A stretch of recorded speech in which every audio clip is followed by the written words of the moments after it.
Welcome in to I Remember My First Time. Don't be nasty, Jacob. Not that first time. God damn it.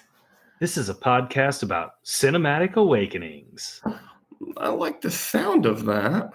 where we talk about movies we love with someone who just popped their cherry to that movie. Oh my god, that sounds so delightful. Jacob, are all the movies we do on this podcast going to be good movies? God, I hope not. Do we like shitty movies? We love shitty movies. Sometimes, even more than good movies. Are we critics? Absolutely not. But do we love movies? Oh, we love the shit out of movies. And this week's violent Christmas masterpiece, the 2020 Mel Gibson, Walton Coggins, Fatman. Just Fatman, not the Fat Man, just Fatman. Yep. Just Fatman. Fatman. Fatman. Jacob, did you know the circuit is only as strong as its ground?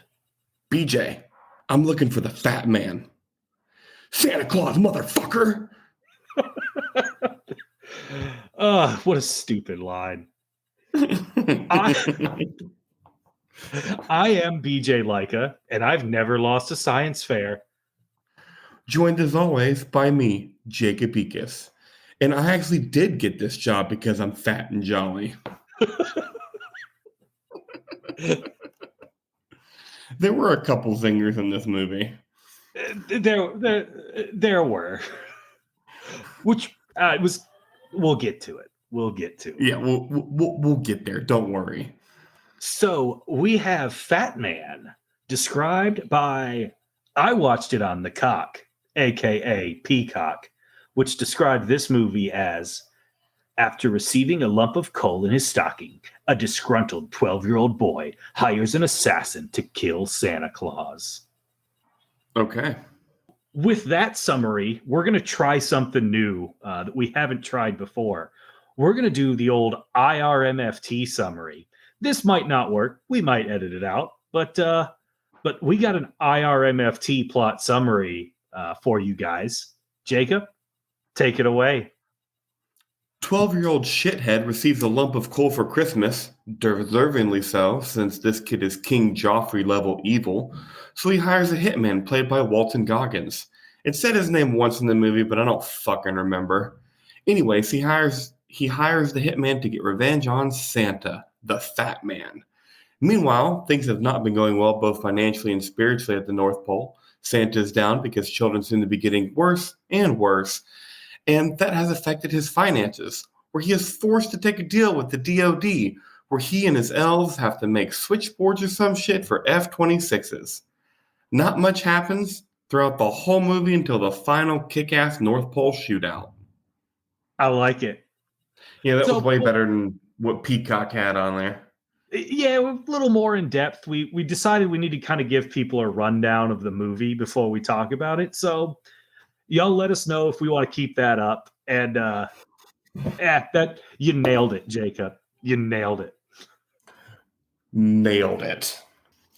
So tell me what the critics tell me the scores of the movie, BJ. Is that what's next? I can't remember. It is 5.9 out of 10 on IMDb, 44% on Rotten Tomatoes, and 40% on Metacritic, which means this movie is a great big meh. Yeah, that's a pretty accurate rating of this movie, I feel. I'm just going to give one little review from IndieWire because I found this very funny. This bland stab at seasonal entertainment is too enamored by its own edgy revisionism to deliver on that promise. And after the 2020 that we've had, everyone, young, old, Christian or not, deserves something better in their stocking than this year. That's pretty good. They gave it a 25% on their rating, but I found that part very funny and brought it to you, the listener. That review was good. I like that. Because then I remembered how depressing December of 2020 was. Yeah, December 2020 sucked ass. This is not the violent Christmas movie we needed in December 2020. No. We needed something like Violent Night, or And what I would assume Silent Night would have been. Which, precursor, everybody, we were supposed to be doing Silent Night, especially if you listen to our Hallmark episode, Catch Me If You Claws. great movie. But great movie, great Hallmark movie. But listen to that I'm podcast. You don't have to watch it. Just listen to our podcasts. Yeah. Right. But I'm currently traveling Vietnam.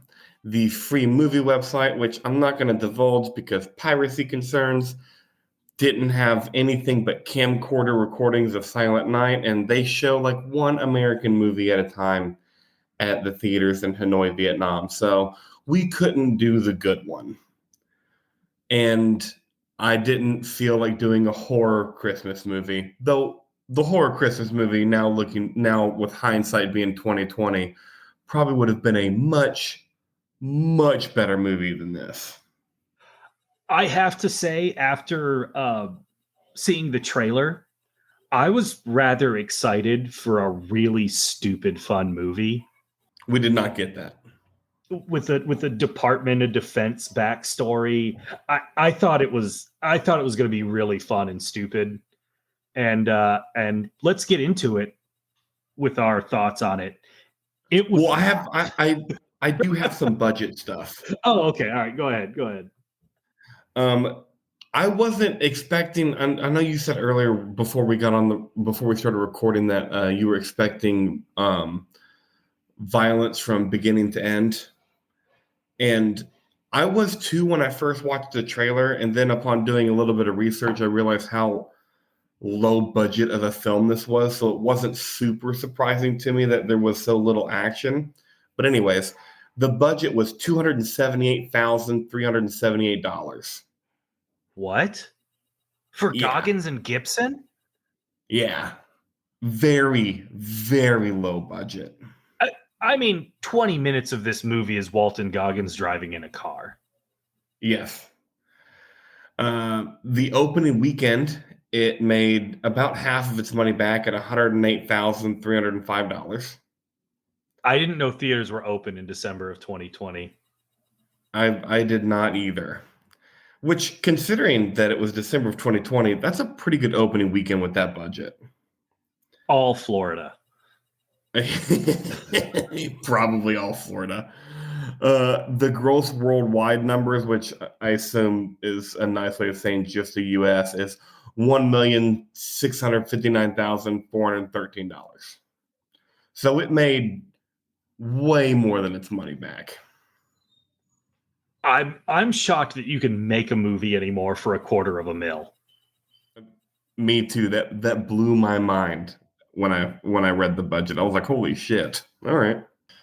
But anyways, now we can get into the reviews of the movie.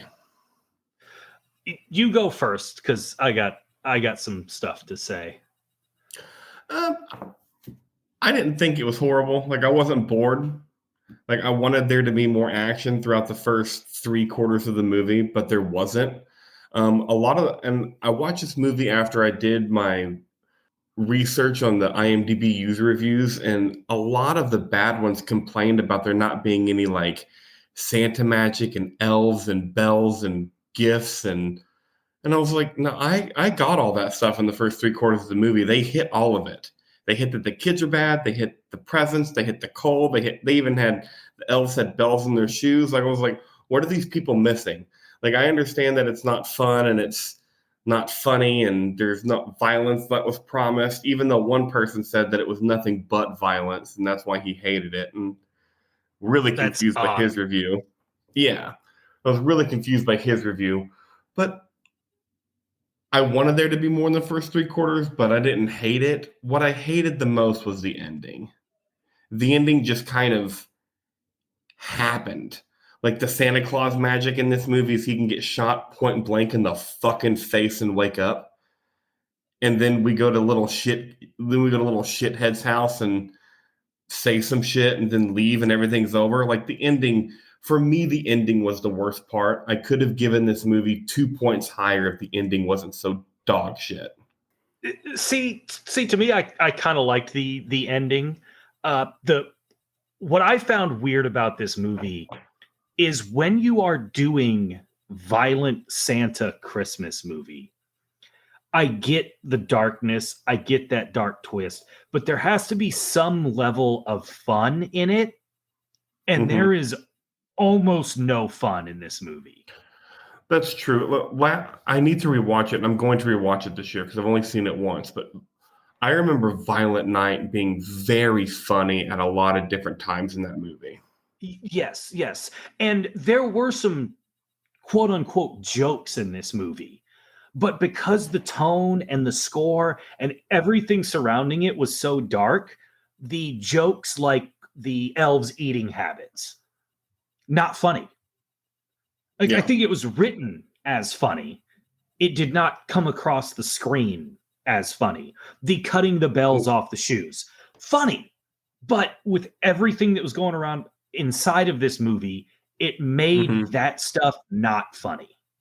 Another line that should have been funny that just wasn't was when Mrs. Claus and Santa were talking. She goes, "You remember my vegan sugar days?" And he goes, "Yeah, I didn't think I'd make it." Supposed to be funny, not funny. Yes, yeah. In a book, that's a funny line.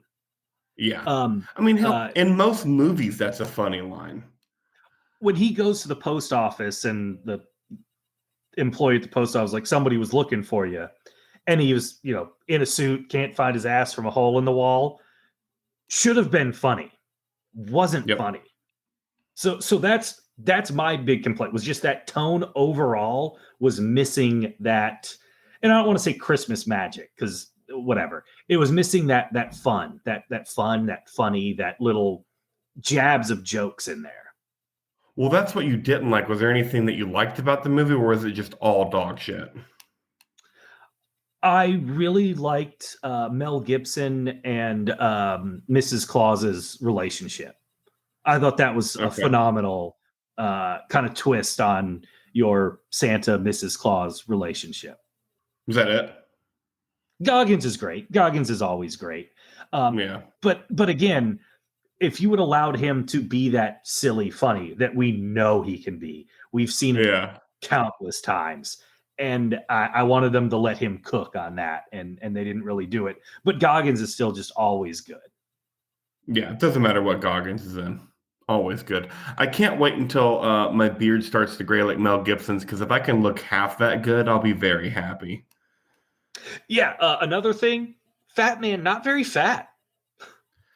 No, but I mean, last week with the Hallmark Christmas movie and young Santa looking like what'd you say, like looking like a snack in a bag, or he could look like a snack in a bag.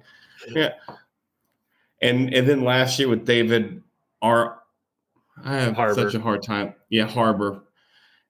I'm okay with Santa not being fat in movies anymore. Like if it happens, it happens. If it doesn't, it doesn't. But when the movie's called Fat Man, Well, yeah, but that's just good old American marketing. uh, that's yeah. And people haven't seen him, right? No, outside of a couple of military personnel, no one knows what he looks like. Exactly. So that's just good old American marketing. If there's one thing Americans are good at, it's fucking marketing. Yes, they are. I think I know your answer, BJ. Was it a good or a bad movie? It was bad. Yeah, I agree. I think I enjoyed it more than you did, but it qualifies as a bad movie. Was there anything you liked about it? Because you liked it more than me. You hadn't really said anything you liked about it. Oh, did I not? I mean, the I like the story of kids being shitty and Santa not having money and all that stuff. Like that really tickled my fancy. I didn't necessarily need the funny aspect in it. It would have been nice, and I like how they just built it. I like, as much as I wanted more action in the first 3 quarters of the movie. I like how they built it up too. Like I enjoyed Walton Goggins. I enjoyed how he referred to the kid as little shithead. I hated the kid. I loved how much I hated the kid. I mean, him being 2023 King Joffrey is very apt. He's Yeah, that fucking evil. yeah. Which another thing in this movie, screenwriters, whoever's listening, when you have a character that's that evil, you don't need to show me that much of him. I got he was evil early on, and I thought they kind of exposed him with a little too much unnecessary screen time in how evil he was. Yeah, I agree. But I still enjoyed it too. Like I enjoyed him having his little schoolmate ready to get shocked to death by the battery. Like, what the fuck? Oh yeah, no, keep Uh, that part in, right? It was just kind of that was wild. And then, of course, just how rude he is to his maid servants because their first language isn't English. Because you know that was why. they were so beneath him. Oh man, but I mean, I enjoyed the dynamic between Santa and Mrs. Claus like you did. I enjoyed Mel Gibson's Santa because I would imagine if Santa was real, he fucking hates his job right now. How could he not? Yeah. Like that makes sense to me. All in all, I like the whole movie. It's just I like bad movies, so it was a bad movie that I enjoyed watching. I never really was bored either. Like I found great humor. Like I found all the humor in it too that you didn't find. But Oh, I found it. It just didn't come across as funny due to the I know. dark. It still came across as funny to me though. I would have loved to have read this as a book. This would have been a great 150, 200 page book. Yeah, something nice and short, easy. Mm-hmm. I think I would have enjoyed it much more as a book than a movie. Yeah. But yeah, that's what I liked. Oh, and then the final shootout scene. I mean, my opening line comes from that. Think you're the first one? Think I got this job because I'm fat and jolly? Kind of at first, yes. I think that's how Santa works.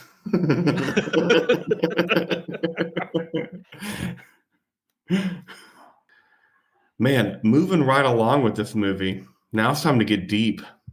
How deep, Jacob? You know how deep, BJ. Say it. I'm not going to. Balls deep. Why do you say balls with a W? I don't know. Part of it has to do with one of the first energy drinks I ever had in my life, Balls, Bawls. They sold it at 7-Eleven off Avenue K in Park when I first moved to Plano. Been to that 7-Eleven many times. Yeah. So part of the reason is because of that. And then probably Jay and Silent Bob. Because they both lick balls. That makes sense. Yeah. That makes sense. Yeah. It's probably those two things. Well, since I like the movie more, I'll start off the Mount Rushmore scenes. My first scene is I had a hard time finding 4 scenes in this movie. I'm sure you did too. Same.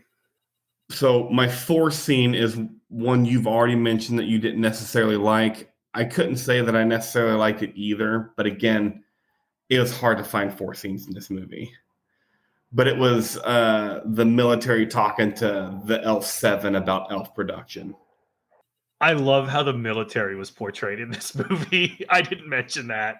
I love they cared about these elves so much, and I'm just sitting there watching this. I'm sitting there watching this scene. I'm just like, dude, you fucking wish you could get that much production out of military members. A 20-minute nap every 8 hours, and all you have to do is feed them fucking sugar. How dope is that? Oh yeah, because sugar's cheap, bro. Oh, sugar is cheap. That's why we put high fructose corn syrup and everything. Yep. You don't have to make them freaking, eggs or stews or meats. It's like, here's a cake. This costs the government 13 cents to make.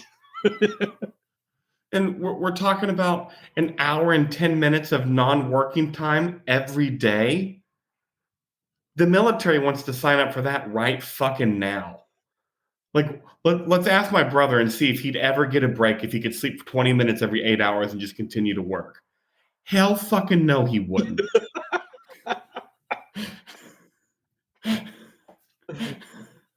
And as efficient and as hard as they worked, that's how little, or like that's how much Santa cares about paying his workers. He still couldn't keep up with the China prices. Right? No wonder he fucking hates Christmas.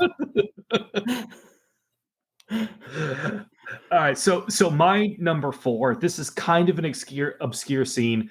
Doesn't really have anything to do with the movie. I just loved the first time Santa was in the bar and cock blocked the bartender. Oh, I'm I so had glad. it. I'm so glad that that's part of my number 3 because it's my lie, cheat, and steal scene. But just the fact that you zeroed in on that one little bit is fantastic. I wrote down Santa cock block, but I guess it would have been a twat swat because he was preventing Yep. the bartender from getting laid. So Yep. so I guess I should call it the Santa twat swat scene. That's that'll be on social media. Join us for the Santa twat swat scene. And she's just like, how come every time you come in here, Chris, I end up going home alone? What did he say? I must be bad luck. I don't know, but I loved that scene. And I'm not really sure why I loved it, I'm gonna be honest with you, but that's my number 4 scene. I mean, it's a good number 4 scene. That was one of the parts of the movie that was really funny. My number 3, like I said, is my Eddie Guerrero. I lie, I steal, I cheat. It's Viva la raza. it's the entire intro bit up to Santa.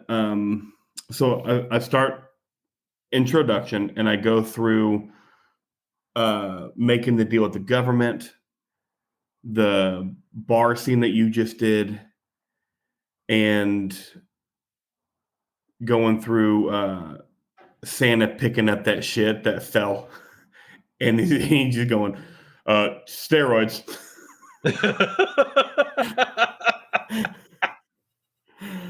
uh, two of the lines that I enjoyed hearing in the first intro bit of the movie was Fatman going, "It's not my fault there's so many shithead kids nowadays. They deserve coal." And Walton Coggins going, "I'm looking for the fat man. Santa Claus, motherfucker." So I enjoyed the bits in there. And the steroids thing cracked me up. It really cracked me up. My third favorite scene is the car battery torture scene. Okay. Again, very short, shows that, oh, this kid's not just a spoiled brat. He's pure fucking evil incarnate. Yeah. And I was like, are we going to have like a little kind of horror violent movie? Like, all right, cool. For a moment there, I thought we were too. And it never really materialized, but it doesn't take away when I was watching that scene. I enjoyed it. I liked it. It's my third favorite. My second favorite scene, as you could guess with my top 2, is Walton Goggins infiltrating the workshop. Okay. And Yeah. just killing all the military personnel. And he essentially, as one man, takes down essentially an entire military base. Yes, essentially. And I'm down for it.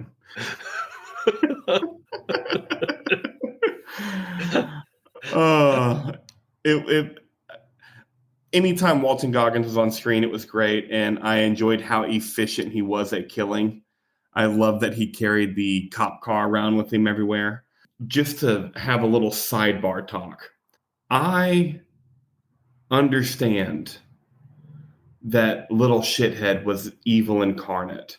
I don't understand what happened with Walton Goggins and why Santa stopped bringing gifts to the skinny man. Because, like, after I watched this movie, I was talking to Nima, and I'm just like, dude, your dad's in the Bahamas. Get the fuck over it, you little whiny little bitch. This kid's dad was burning menthol cigarettes on his skin. And his parents died. Yeah. Like, I get where this guy's coming from. Of course he grew up fucked up. Like, the fuck? But Yeah, that was a pretty emotional. It should have been more emotional when Santa tells him, "I couldn't bring your." He's like, "You never gave me what I wanted. I couldn't bring your parents back." mhm. I feel like they should have put a little more weight on that because that's devastating. Yes. That tells you how somebody can end up like Walton Goggins. Yes. And I don't think he's as pure evil as the kid because circumstances. Mhm. Um, yeah, if my parents have that much money, I ain't getting first place in science projects. I'm fucking kicking back and chilling my entire life. Hell yes. I'm barely making it past school. I'm the rich version of the dude from Big Lebowski. Yes. um, I know we'll talk about this eventually when we do the Big Lebowski, but the dude is supposedly rich and doesn't have a job because his father or grandfather was the creator of the Rubik's Cube. Awesome. So anyway, yeah, number two is infiltrating the workshop. I enjoyed the elves, not like they all ran to get the safety, but also Seven was a little badass. Yeah, yeah. The elves they needed more elves in this movie. They did. More elves would have been good for this movie. Your number two scene. Here's my lie, steal, and cheat. And I said it with what I liked about the movie. Anytime there was Santa and Mrs. Claus, that relationship is this is one of the most interesting looks at that relationship I've seen in movies. I know I it's agree. not hit on very often, but I loved what this movie did with it. I love the actress that played Mrs. Claus. Was it Marie Jean Baptiste? I think Um, so. I think that's her name. yeah, she was phenomenal. And although we didn't get to see it, Santa and Mrs. Claus fucked, bro. They did a nice interracial fuck. Like we are in 2020. Santa's dick over under 9.5 inches. Oh, over for sure.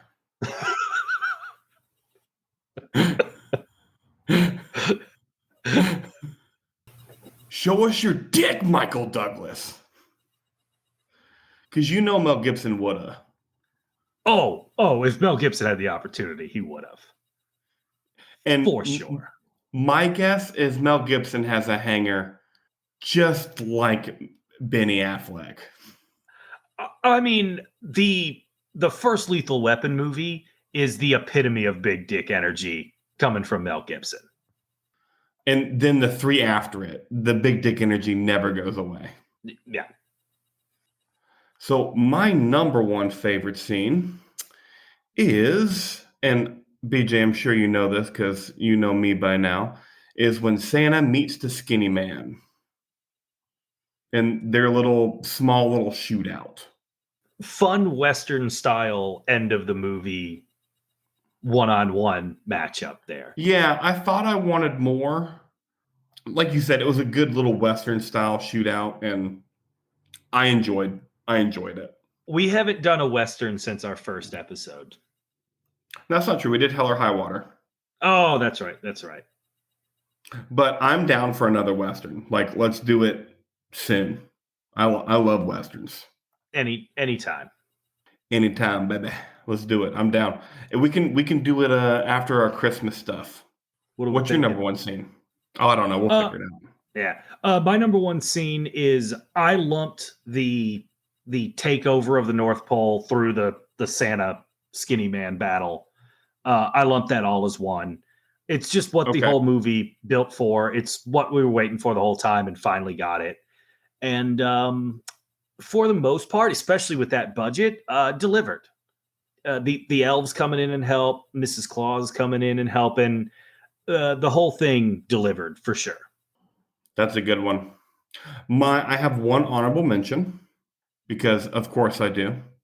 It is the very last scene. I thought you hated that. No, I know, but it was still funny. Like Okay. I just hated how it ended, but it still was good. Like I enjoyed because he was such a little shithead. So I enjoyed Santa showing up, missing an eye with Mrs. Claus, little kid about to kill his grandma with fentanyl. Santa just drinking all the fentanyl. Like, yeah, that would have worked, you little fucking asshole. Yeah, because that's the magic. Santa can take all the fentanyl he wants and get shot in the face. Yeah. So I just wanted to throw that in there because it's the only time that the little shithead looked actually scared, and I actually wanted Santa to kill him. It was another one of those. It was another one of those instances where I thought more things were going to happen, just like with whenever the shithead had the little girl tied up. I have no honorable mentions, so that's our But Rushmore. fair. I think we covered it. Originally, I didn't have a movie related talk, but I need to talk through this with somebody. I was so confused whether this was a right wing or left wing movie because it seemed to pinball back and forth a lot. I'm gonna go with left wing, Okay, because and I have just a little bit of trivia that I saved as the last bit of trivia because I knew how much you'd like it.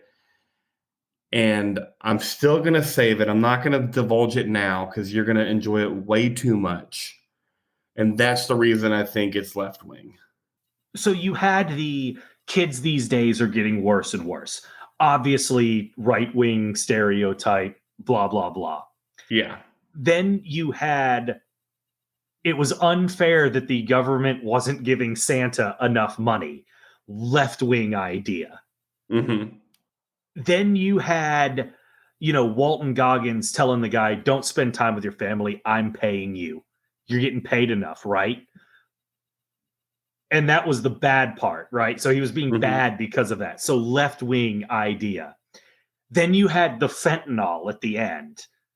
The right hates fentanyl, right? There's a Fox News Mm-hmm. story every day about fentanyl. Mm-hmm. Extremely right wing point of view. And then you had the just complete ineptitude of the military industrial complex. Again, leaning towards a left wing movie. I was confused this whole movie on who it's for because it was like they took some obvious stances, but they kept pinging back and forth between Yeah. them. And I was real confused. And I want to make sure I'm not the only one that was confused on that. Probably not. Because they did ping pong back and forth on a lot of those things. And I think the writers just didn't give a fuck and were having fun. It was kind of like a South Parky type deal I think so. where it's not really right, it's not really left. It's kind of poking fun at both. Mm-hmm. But again, when you tone your movie to not be, almost satirical in that sense, it played real weird. Yeah, I agree. That was a good talk. I'm glad you thought of that randomly because here on the what do we call this? On the outline, movie related talk is titled Meh. I couldn't think of anything at the time, but after talking to them a little bit, I remembered these things where I'm like, I could not tell which it was leaning towards because it seemed to go back and forth an awful lot and really confused me. Mm-hmm. Like we've come to the conclusion, I think it was definitely the writers just having fun and pinging back and forth. Apparently, their brothers and that wrote and directed this movie, and they have two other films that, according to the users on IMDb that like this movie, are incredible. So I/we might check them out. I haven't looked more into them because wasn't down to do it at the moment. But So they wrote and directed. yes, See, this felt to me like you had a writer and a director who had two totally different ideas of what this movie was. nope, very Well, very much like the okay. Coen Brothers type stuff, Okay. Kind of shocking to me. right? Especially with the ping pong thing going on with who this movie's written for. It confused me the entire time. Character breakdown. And we have to start with the titular character, Fatman. I none of the actors or their performances are the problem with this film whatsoever. I thought a good job as dark Alaskan ass kicking Santa. I did too. I really liked Mel Gibson as Santa, and he can do another movie like this. I liked his look. I liked how dark he was. I liked how fed up he was with Christmas. And I mean, people do shitty shit, and I don't necessarily, I'm not necessarily the biggest fan of Mel Gibson as a person, but as far Way to go as out on a limb there, Jacob. I know, as far as I know, he's never really sexually assaulted or harassed a woman or killed anybody.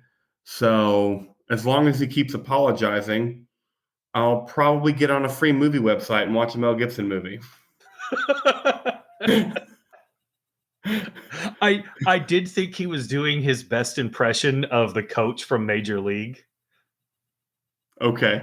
with his voice for sure. Mm-hmm. Fair. But yeah, I enjoyed Mel Gibson like I always do. Mel Gibson's very much like a Tom Cruise for me. I don't watch a lot of Mel Gibson movies because I know I'm gonna fucking like them. And I don't like Mel Gibson. Just like I don't watch a lot of Tom Cruise movies because I know I'm gonna fucking like him, and I don't like Tom Cruise. So what are you gonna do? Anything else you want to say about the Fat Man? Nah. Walton Goggins. This. Go ahead. I do think this is a better movie had the directors seen David Harbour's Violent Night first. I do too. Because they didn't need much of what Violent Night had because this is a different movie, but they could have used a little bit of it. Just lighten it up 30%. Yeah, agreed. This is our second Walton Goggins movie. Only two, huh? Only two, and honestly, both two, he doesn't do a whole lot in either two. He doesn't have a whole lot of screen time in either two, and you don't get a lot of his acting prowess in either two. And our third Walton Goggins movie needs to be better on all those fronts. Well, he needs to be able to shine like Walton Goggins can. And Goggins is he's a TV actor for the most part, right? Yes. So I don't know if he doesn't have the time to do these leading roles or whatever, but I mean, he was on The Shield for like, what was The Shield? 8 seasons? Something like that. Justified for 7. Mm-hmm. He did what was it? Vice Principals? Was that the Danny McBride? Yeah, such a great show. If you haven't seen it on HBO, watch Vice Principals. It's so fucking good. And now he's got a role on The Righteous Gemstones. He's awesome in all of these. He's also in Unicorn. Oh yeah, Unicorn. I forgot about that. Those sneaky good network sitcom. Yeah, those weird network sitcoms with the dumbest names that you end up finding and telling me about. And you're like, I know I'm about to tell you the name of this show, and you're going to be like, shut the fuck up. But you got to check it out. And so far, you haven't been wrong, and that was one of them. But I would like to find a Walton Goggins movie where even if he's the secondary character, he's able to shine more. Because he's a secondary character in this movie. In American Ultra, he was the third or fourth character. Oh, if not like, fifth maybe. Yeah. So because you had Connie Britton and Buster Bluth, so he was probably the fifth. Yeah. So I don't need a movie where he's the star. I just need a movie where there's more of him in it. I think there's a role for him. He just hadn't hit it yet. Yeah. In movies. Television's obviously he's phenomenal. Yes. One of the I don't want to say one of them, but like people know him and he's great in all of those TV roles that he does. I'm saying one of the greats. He is. He's that good. I like Walton Goggins that much, and that's why I want a movie where it showcases him more. But anyways, him in this movie, the skinny man, uh, just good shit. I liked how intense he was. I liked how angry he was. I love just this is very much the like you said, the right winger thing with whenever he's doing the obstacle courses, like you're getting paid, aren't you? And it's very much like he hated that little kid, probably more than he hated Santa. But that little kid paid. Yep. Money talks. Money talks, baby. It doesn't matter how much you hate something or someone, you paying me, I'll do my fucking job. I do have to say one thing. When he's shopping for clothes, and I don't know what it was, like plaid makes me look fat. Fuck you, Walton Goggins. As a fat person, fuck you for saying anything makes you look fat. Fuck off. He's like, I fucking hate green. Hate the Green's a stupid yeah, fucking color. hate to feel a duck on my skin. He was what Michael Fassbender's character in The Killer should have been. 100%. This guy is a professional assassin. He takes out, like we said, basically an entire army base. Yeah. Easily. No problems. Easily. Such a badass little character. Moving on to Mrs. Claus. Is this your Mrs. Claus? Was that your third favorite character, or was it your second? Oh, I think she was my favorite character. Oh, your I thought favorite. she added the most to the movie. Fair. She did. Because as good as Goggins is, as much as I like Goggins, I think anybody could have kind of done that role. Yeah. But that supportiveness, but sternness and sweetness, and her struggle with what Santa was going through, I thought that added the most to the movie, and I thought she was incredible, and not a bad looking old lady right there. Hell no. I thought she looked great in this movie. I can understand why Santa was getting it. Yeah. And she made some damn good cookies. Oh man, those cookies slapped. I mean, when you're making cookies that long, you don't fuck up. No. You know how much extra butter to add based on the temperature. Mm-hmm. Mm-hmm. And based on what cookie you're cooking. Yep. Oh. She nailed them, I guarantee it. I thought she was great. I would have fucked those cookies up. That 20 pounds that I've lost since being in Vietnam, out the window. Just got 12 of them back from sugar cookies. Mm-hmm. And would have been justified because those cookies would have fucking slapped. Billy, little shithead. He was a little shithead. Yeah, I mean, 2023 King Joffrey is the best way to describe him, right? Yes. Rich kid on his own, pretty much on his own already. Were we supposed to feel sympathy for him because his dad was gone and his grandma was sick? No, I don't think so. Like okay, his dad his dad was gone. That sucks. But at the same time, he's got the money. Grandma's really nice. He's got maids, and his life's made. I don't think we were supposed to feel bad for him. I think it was just a reason, an extra reason he was so shitty. Like obviously, this kid was shitty before his dad was out of the picture. That just made him more shitty. Because I was going to say I felt zero sympathy at all, and I didn't know if they were trying to or not.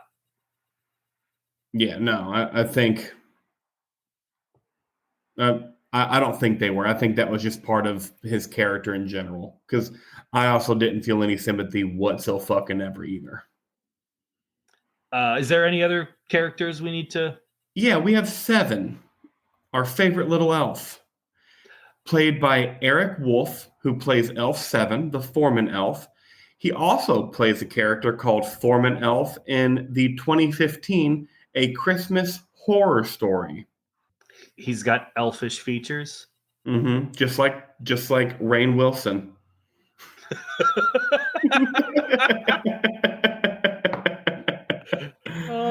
You just made a Dwight joke on the Fatman podcast. Okay. But who knows? There's Silent Night, Deadly Night as a Christmas horror story, and then there's a movie literally called A Christmas Horror Story. So maybe next year we fit a Christmas horror movie in the month of October, because I like the Christmas setup we have now. We have a Hallmark movie, we have a violent Christmas movie, and then we have the classic Christmas movie. Think we can keep going with that. I don't necessarily want to add a horror movie You would in just December. swap the violent for the horror is what but I like the violent one. Like, I'd rather do Silent Night next year and just add a Christmas horror movie in October. But we'll see.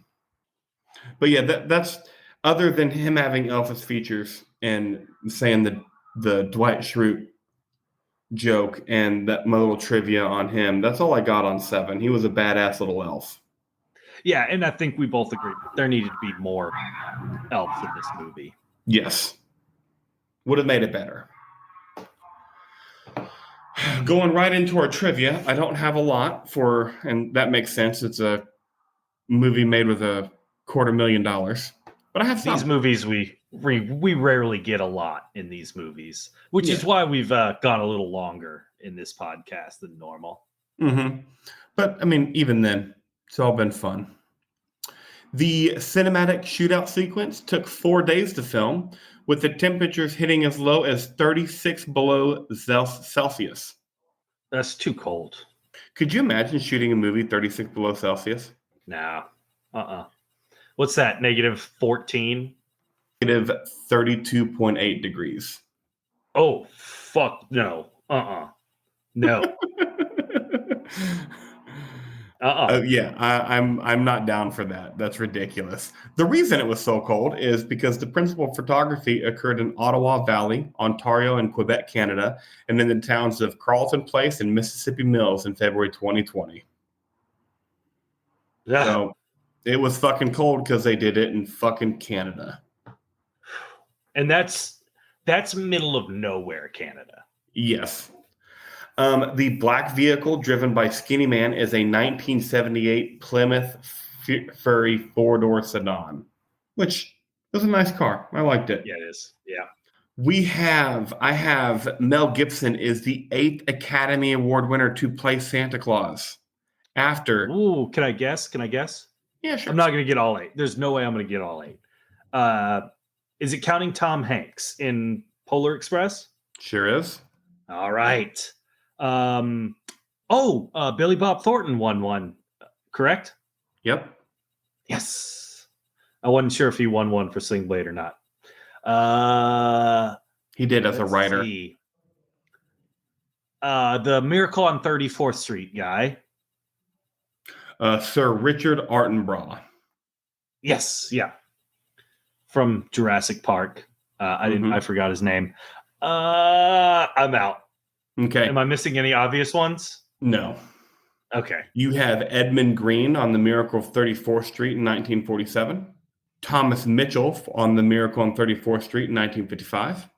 Art Carney from The Night of the Meek, 1960. The Great Santa Claus Switch, 1970. And The Night They Saved Christmas, 1984. And Jim Brodent from Arthur Christmas in 2011 and Get Santa in 2014. Okay, I got the ones I should have gotten then. Yep. Here's their names. Ian and Esholm Nelms originally wrote the screenplay for Fatman in 2006 and had been shopping it around ever since.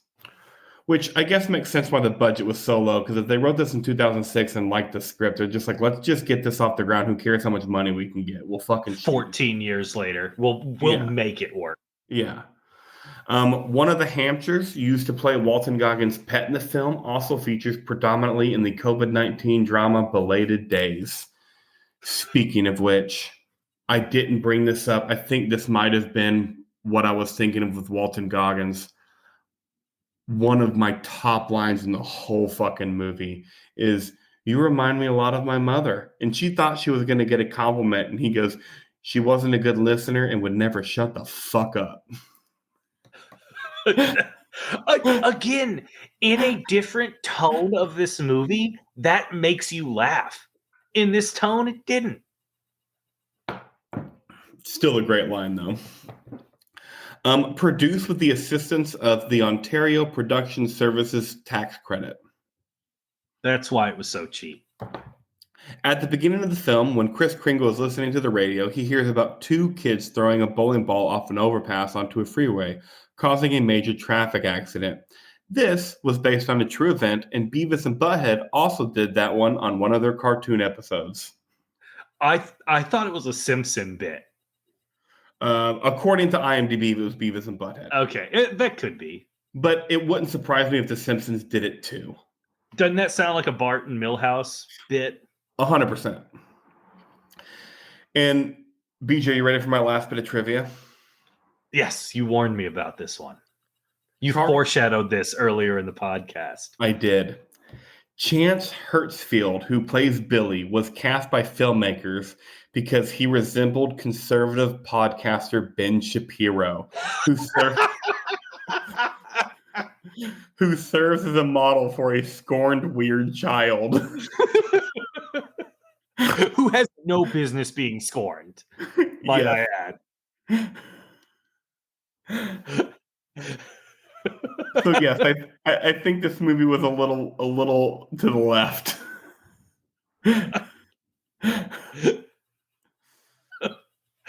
And so nobody give Ben Shapiro money for this book, but if you can download it for free, or you know what, Behind the Bastards goes through and reads everything you need to know about this book. It's one of our ironically favorite books that has ever been written. And favorite podcast episodes. It's called True Allegiance. The protagonist catchphrase every time he hangs up the phone with his wife. One of 4 protagonists. Oh yeah, I'm sorry. Yeah. But the main protagonist, let's be real. Okay. His line right before he hangs up the phone with his wife is, "Catch a bullet for you, babe." That means I love you in this book. One of the other protagonists shoots an unarmed 12-year-old black kid and 8-year-old, and is a good guy. Yes, Jacob did not speak. The protagonist is a cop that shoots an 8-year-old unarmed black boy. Protagonist. We are using the term correctly. I know you think we're not, but we are. This book's amazing. Don't pay for it. Don't pay for it. Go. you can listen to it by Robert Evans on Behind the Bastards. If you're not a big podcast person, just turn on the first episode. Well, I hope you are. You're listening to our podcast. But if you want to read it, we'll link it. We'll link it in one of our Facebook, Instagram posts. Yeah. Robert Evans will explain to you how to get the book for free. He does that for your pleasure. Because he also doesn't want you to give Ben Shapiro any fucking money either.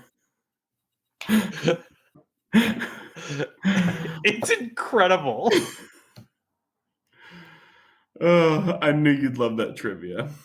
Thank you. And yeah, that was all right, BJ. Tangent. What's our movie?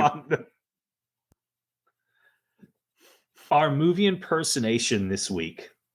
We're doing our Mel Gibson Santa Claus voice. Okay. God damn these kids. Can't get any fucking thing right. Dropping bowling balls off ramps. I'm getting fucking shot at out here. But the good thing about being Mel Gibson and playing Santa Claus, I don't have to give any gifts to the fucking Jews.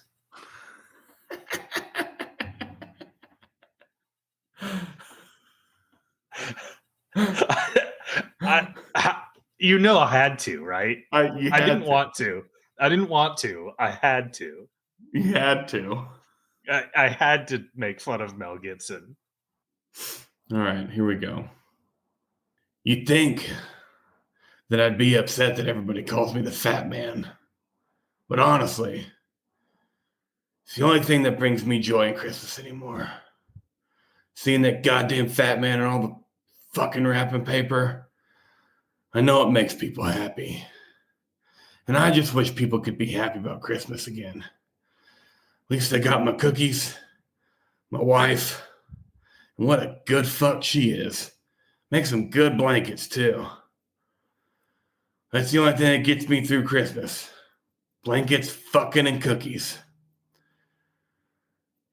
Merry fucking Christmas. Nice. All right, final thoughts on the movie in general. BJ, what's your rating of this movie? Did it go up at all while talking about it? No, not really. Okay. It's a 4.1 for me. It's solely based. The tone is just wrong in this movie. Like I said, I think there's good stuff in here. They just completely messed up with the tone of this movie. I think had they watched Violent Night and put 30% of a lighter spin on this movie, I think it probably gets up to the sixes. But nah, it's a 4.2 for me. Just it's kind of a mess, and it doesn't promise on the violence you think it would. The tone of it makes the fun stuff not as funny and fun. I stick with my rating. Okay. Mine is definitely higher than yours. I like the movie more than you did, but not by much. I'll go a whole point above you, 5.2. Okay. Which seems fair. I think I liked it about that much more than you did. Yeah, you liked it a full letter grade more than me. That's about right. Not a great movie, not a good movie. I can see myself watching this probably one more time in the future, but I also like bad movies. I know you're never watching this ever again. No, I don't need to see it. Should they remake this?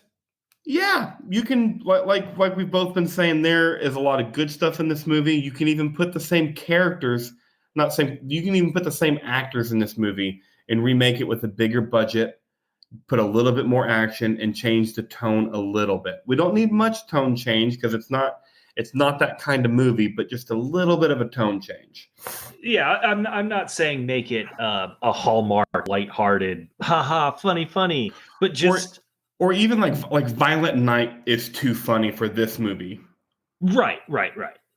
Just a little bit of a tone change. Like you said, 30%, 20% even would have, a 20% tone change would do this movie a great service.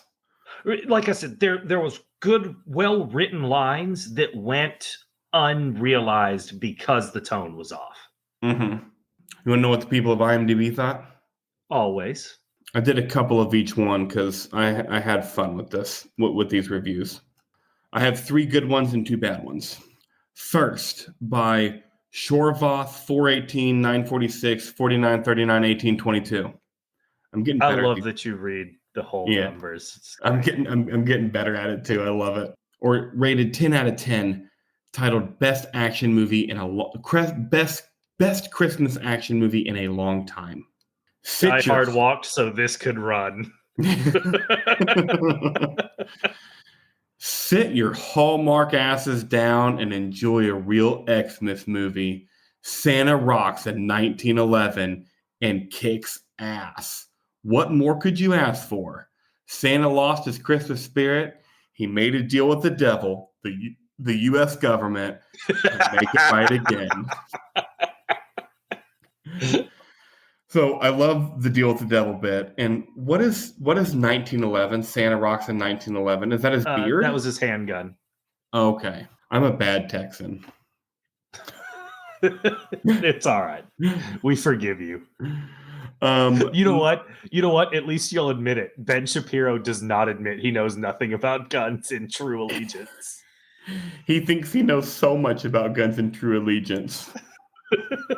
To the point that the main tagline is "Take a bullet for you, babe." Again, read this book or listen to Behind the Bastards. Anyways, by Jordan C. Cummings 5. Sorry, I thought you were Gordon about to. C. Cummings 5. Oh, I thought you were about to say Jordan B. Peterson, and I was going to get real excited. Title or label 10 out of 10. I don't know what the title is, so I'm just going to read it all. Tony Hinchcliffe brought me here. Let's fucking do this. So excited for Christmas 2022 to happen now. Bust out the eggnog, everyone. Santa just got angry. This might be the new Sharknado for the holiday season. Mel Gibbs went full method on this one. What? How do you go full method as Santa Claus? In a Sharknado movie. I don't know. That review was all over the place, and I just had to do it. That review was written by somebody who was drunk or stoned, no doubt. That drinking, is not the. They were drinking the what were they drinking? The whiskey and eggnog. Oh God, it just made my stomach hurt. A whiskey and eggnog is delicious. Have you never had that? Yeah, I have. You like White Russians though, so yeah, that's true. It's basically what it is. In my major drinking days, my bartender at Holy Grail in Plano, we were both huge Office and Metallica fans, and I would just drink there every night because I lived at home. And one of the things that I did, and I would drink white Russians, and then after every 2 or 3 white Russians, I would do a shot of gin and lime juice chilled. Oh. And then you would just shit yourself. I wish everyone could see BJ's face when I said that. But he called it the thing that should not be after the Metallica song. Because why the fuck am I doing gin and lime juice chilled while drinking white Russians?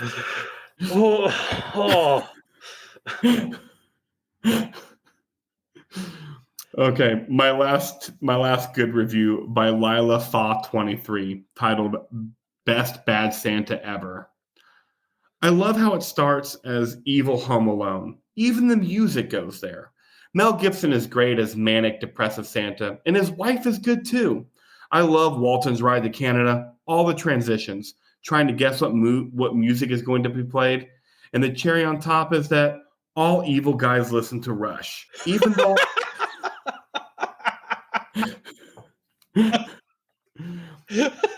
spoiler alert, my stepdad's favorite band is Rush. So that checks out. I've never met your stepdad. The only thing I know is that he was a hockey fan in Texas and likes Rush, and I know everything I need to know about him already. The new stepdad likes Rush. Oh, okay. And he's in his 40s with hair down to the middle of his back and only wears band t-shirts.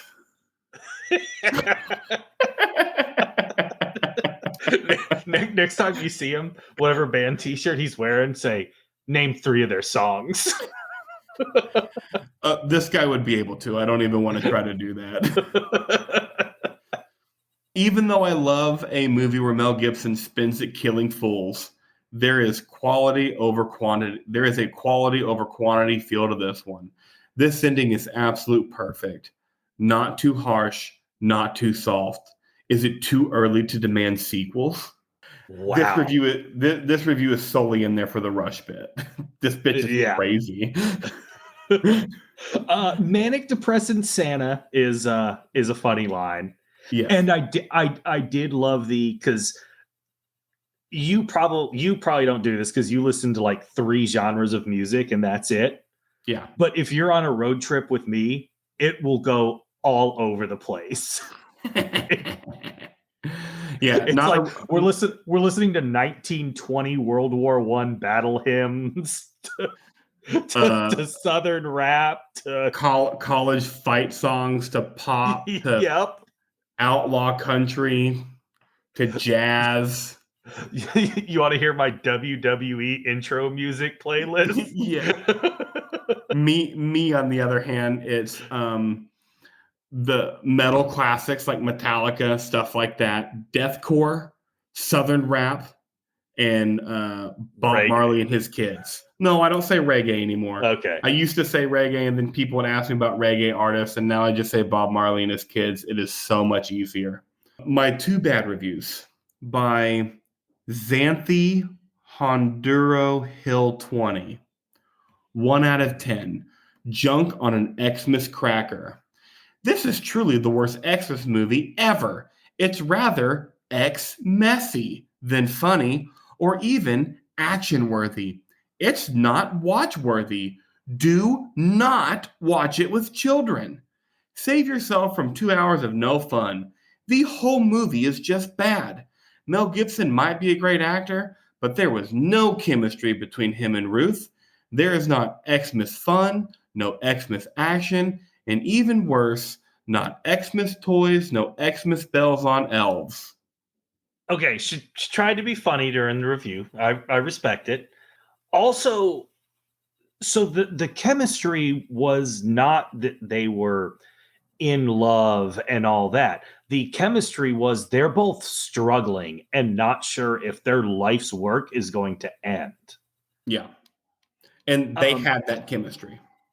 And obviously don't watch this with your children. You're gonna be some idiot like David taking his 11-year-old girls to see Violent Night.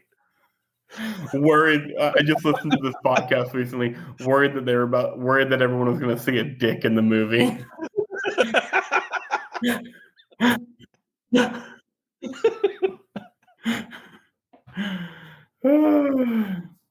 My last one is Fostered 9. 1 out of 10. Great name. I know. I am 74 and love movies. ... That's the title. ... I can say without hesitation that this is the worst movie I've ever seen. Shame on Mel Gibson and everyone associated with this horrible piece of trash. Extremely violent, filthy language, and nothing but violence. Blood, stabbings, and worse. If you watch this, it confirms that you do, in fact, hate yourself. I watched this so you don't have to. You're welcome. Stabbing, singular. Yeah. 85% of this movie is nonviolent. Yep. They don't even show. There's a couple of kills early. They don't even show them. Correct. And that was during the violent part. I don't know what he thought he was getting into. I don't either. All you have to do is watch the trailer. Like, he could have watched his trailer and knew that he shouldn't have watched it. Do people not spend the 90 seconds to watch the trailer before watching an hour and 40-minute movie? I don't think so. They should, though. It would help a lot. Yeah. Should people watch this movie, BJ? No. I think if you want to, it's not bad. Listen to the pod first so you know what you're getting into. And if you want to still watch it, watch it. It's a pretty interesting thought experiment movie. Yeah. But as a watching, watch Violent Night instead. Watch Violent Night for like the 4th time instead. Yes. Violent Night is vastly the superior movie. And I need to watch that before Christmas. Haven't watched Die Hard yet this year either, but I also don't need to watch Die Hard during Christmas. I can just turn on Die Hard whenever the fuck I want to. That is true. Yeah, it's my favorite action movie of all time. David suggested to me we do Die Hard in July again, but not as a Christmas movie. That's pretty funny. That's a pretty funny bit. Which honestly, like, we'll both watch Die Hard and talk about it again. We don't care. Yeah, no. We can even pick 4 different scenes. Yeah, I don't remember which 4 I picked, but I have them written down on my little thing. I remember which one I picked. That sounds like a movie where you picked the second quarter, the first quarter, the third quarter, and the fourth quarter. Probably. Yeah. Okay. Very much like we did Anchorman. I just listened to the Die Hard podcast. I was listening to just previous podcast episodes just to, fucking listen to them. And I hope we start getting listenership on this show because I think we have a good fucking show. And I wonder if that's because I'm one of the hosts on the show and I just think it's good, or if we actually have a good show. I don't know. I feel like when I ask people, they're afraid to be honest with me. Yeah, I feel that. So tell a friend. Tell a friend. Watch the movies with them. listen to us, and then discuss the movies with your friends. Yeah, it's a lot of fun. You'll love it. BJ, anything else? We got a Christmas classic next week. We'll probably release it a little earlier than normal because usually we release on Monday, and that's Christmas Day. So we're going to try to release that one a little early for you guys. Listen to it on the way to Grandma's house. It is how Jim Carrey's 2000 classic, How the Grinch Stole Christmas. And everybody just You're a mean one, Mr. Mr. Grinch. Grinch. Everyone just be prepared for how many people hate this movie. I was shocked. I just looked up the reviews, and they were not as good as I thought. It's wild. I can't believe so many people hate this movie. Well, we got the Grinch coming up next. We'll see you at Christmas. Merry Christmas, you filthy animals. Bye.